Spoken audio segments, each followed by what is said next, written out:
Kembali ke Prancis, pada awalnya, Vincentius diberi jabatan penting sebagai guru anak-anak orang kaya, dan ia hidup dengan cukup nyaman. Hingga suatu hari, ia dipanggil untuk memberikan sakramen terakhir kepada seorang petani miskin yang sedang menghadapi ajal. Di hadapan banyak orang, petani tersebut menyatakan betapa buruknya pengakuan-pengakuan dosa yang ia buat di masa silam.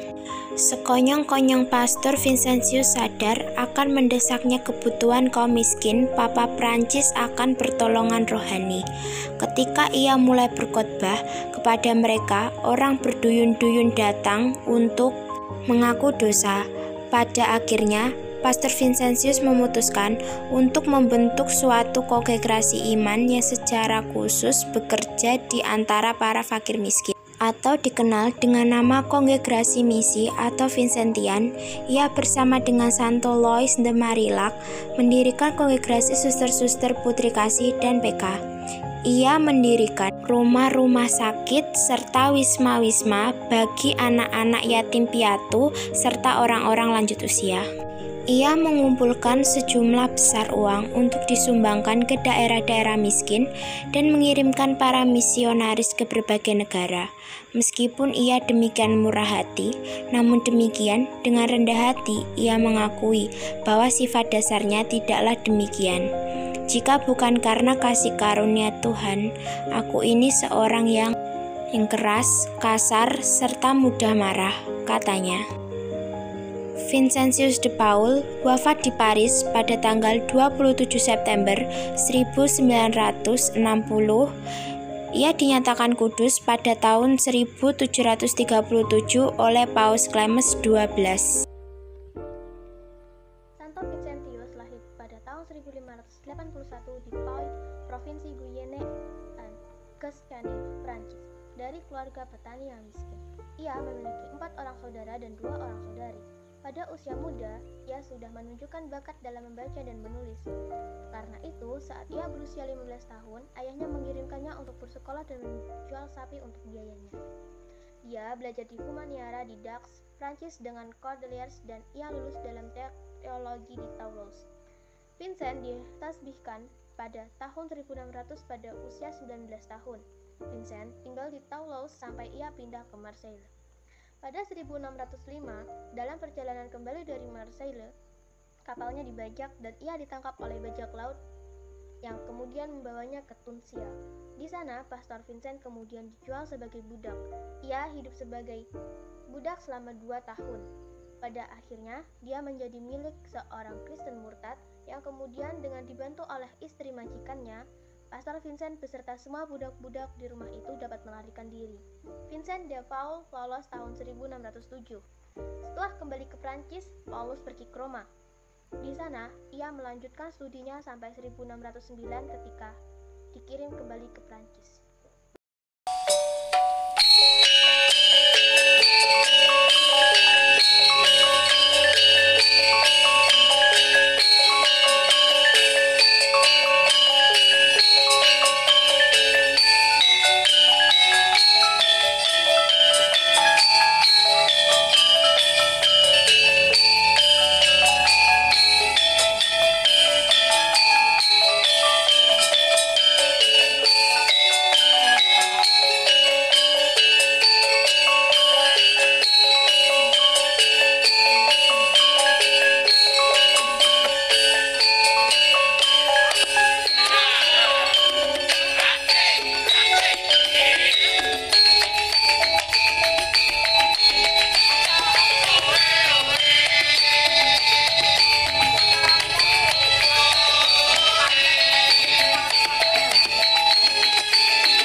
It's the thought of being young, when your heart's just like a drum, beating louder with nowhere to guard it. When it all seems like it's wrong, just sing along to Elton John, and to that feeling we're just getting started. When the nights get colder and the rhythm's got you falling behind, just dream about that moment when you look yourself right in the eye, then you say, I wanna dance.